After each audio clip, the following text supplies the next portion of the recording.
Mr. Douye, if going by what you're saying now, the validity of the January 12th primaries and these recent primaries that were conducted in November 19, that means the PDP has two flag bearers. Well, the issue of having two flag bearers it's a legal possibility. Let me explain something to you. You see now, a party insists on the primaries of the 12th. Now, in defiance of an order of court, another party conducts primaries.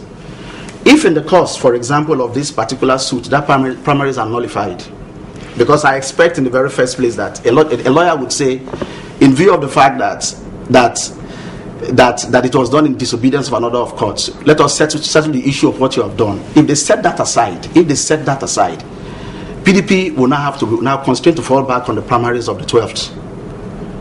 But let's assume, for example, this suit actually goes on for as long as it would normally take. We have a situation where there are actually two candidates. You said the PDP will be constrained. Like, you're sure? You don't think that the party can say, well, we're not fielding any candidates because we do not recognize the primaries of January 12th? No, it will be difficult to do that. Why? Because if the court, for example, comes to the conclusion, listen, if the court says, one, that in view of the fact that those of the primaries of the 19th were actually legal because they were conducted in disobedience of an order of court and nullifies it, now, what they will now have to think about would be either to sustain what they actually had then, and for as long as that issue has not actually been resolved, what will be in court? For as long as that matter is actually in court, it will be that INEC will be compelled now to actually act on that name until such a time when the issue is actually resolved completely. But the issue of double candidacy is very, very clear, because under our law, if you nominate two candidates for the same office by a political party, in the case of Justice Party against INEC, so the Court of Appeal says that what the INEC should do under the circumstance is to exclude them completely, not to give them any votes, because constitutionally, only one candidate can be nominated for one office. It's interesting, that all of this has come to the fore only and simply because the incumbent governor was excluded, apparently, from the primaries, from contesting the primaries. Because I can say that one can safely conclude that, assuming he was included in these primaries and had won, maybe all of this would not have come up. No, but I think that may be wrong, because I am aware that there are other suits. There are other suits challenging the conduct of the primaries of the 19th. I'm very much aware of that. You understand? And yes, other suits. By who? By one Christopher and I. There's a suit on the issue of the primaries of the 19th of November, that they were not conducted in accordance with the provisions of the Party Guidelines and Electoral Act. That suit is also there. So that is not entirely correct. And secondly, if you had had the benefit of looking at the governor's suit, you would observe that there are actually two sides to it. The first one has to do with the primaries of the 12th of January, and the other aspect has to do with its exclusion. There are two sides to it. There are two sides to the suit, and I'm sure journalists like you have not had the benefit of looking at the suit. In one hand, he's saying that he had actually met all the requirements of the party, of the guidelines of the party, to be part and parcel of the primaries. And you see, let us be very frank. For as long as people actually have rights under the law, they must go to court. Let me read something to you. It says, this is section 87, subsection 10 of the Electoral Act. It says, notwithstanding the provisions of the Act or the rules of a political party, an aspirant who complains that any of the provisions of the Act and the guidelines of the political party has not been complied with in the selection, nomination of a candidate of a political party for election may apply to the Federal High Court or the High Court of a state for redress. This is a black and white. Somebody who says you have not done what you ought to do. And you see, the reason why these things go on is because of the penchant and the capacity of PDP to to be unlawful. That's in the Electoral Act. Yes, that is 87 subsection 10. In the constitution of the PDP, it says that no court to be allowed to interfere in internal affairs of that provision is outrightly illegal. The days when courts can be part and parcel of. That provision might be outrightly illegal, but people join that party knowing that that's one of their provisions. No, but it still doesn't mean, because you see, you can benefit from illegality. That is the law. I'll give you a small example. You see, a man agrees with a woman. This is a decided case. He tells her that, look, leave your husband and come marry me. Gives her 100 naira. Then, 100 naira then. Now the woman repents and says she will not do it and refuses to return the money. The man goes to court to come and recover the money. The court said no, that was an arrangement that was contrary to public policy. And that there is no way they can compel the woman to return the funds. So you can benefit from illegality in certain circumstances. You see the point there? So if the fact that you are part of it... benefiting now? No, I'm just trying to explain. Yeah, I understand. I get a picture. Is anyone benefiting from all of this legal... illegality? Well, legal issues, now, so to speak. Well, I think third parties are most likely to benefit from it, because questions will be asked. You see this? You see, it is actually in the interest of the parties to resolve these issues quickly,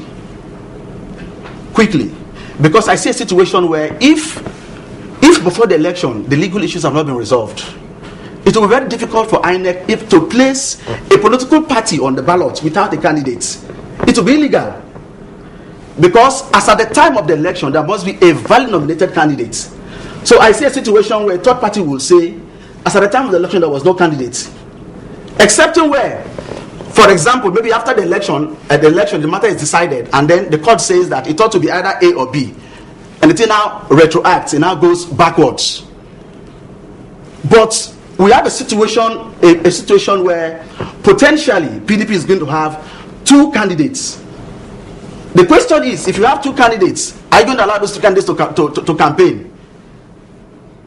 You know, you've raised the issues. I mean, you've talked about two situations under which, one ceases to be a candidate. Is that the person withdraws, given reasons to his party, or the person dies and the party has to bring proof to that effect. But what about the situation whereby somebody commits an offense?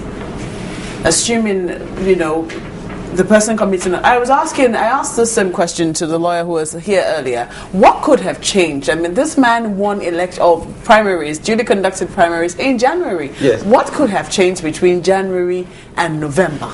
Well, that is actually is a quizzical question. And he said that you can commit a crime within 2 seconds of leaving here, and your party can decide that you've become unfit. But the question that is not right. That is not right. Let me explain something to you. You see, under our constitution, it's not right that when you commit a crime you can be disqualified. Let me explain, and I'm going to give you proof. Yes, you see, let me explain something to you. You see, under the constitution, even where you have been convicted on offense, you still have the right to contest if you have appealed. That is our law. If you've appealed to who?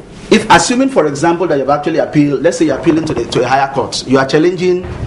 Let's use the case of Bode George here in Lagos. Let's assume that after his conviction and he's in prison, he now decides to appeal, and then his name is actually on the ballot. He has a right to contest the election.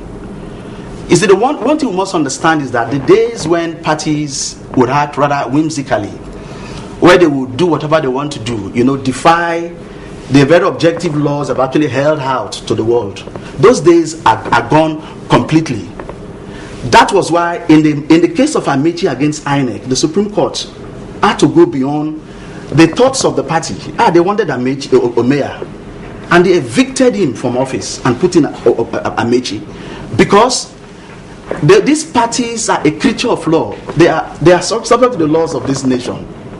They are not actually law unto themselves. And when, as in this case, you have published a set of guidelines in your websites, you are saying that these are the things.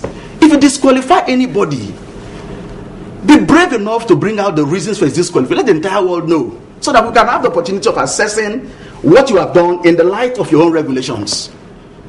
And that is why I said that we need to expand the FOI Act to political parties. Let there be openness, so that we don't run parties like some kind of like a secret, like a cultic organization.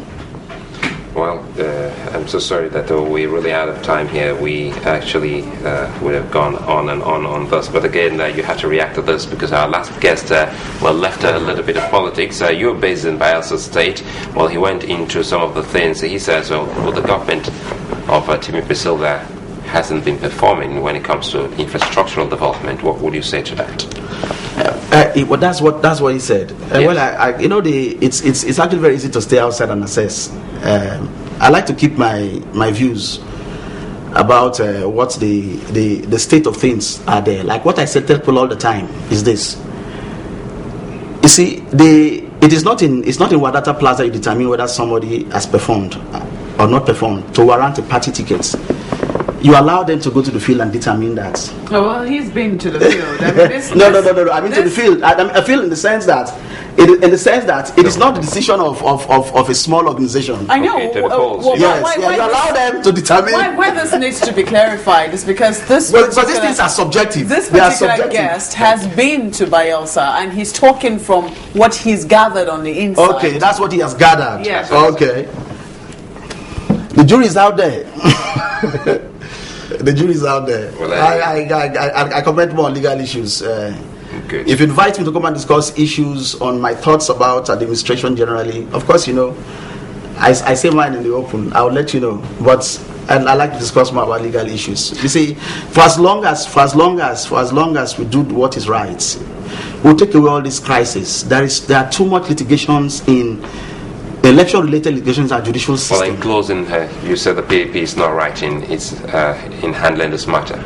Yes. I think they Legally need speaking. to. I think yes, legally speaking, I think they are not handling it properly because they ought to go back to the High Court and address the issues that have been raised. All right. You see, appealing would merely extend this matter and extend. It's like shooting themselves in the feet. Ultimately.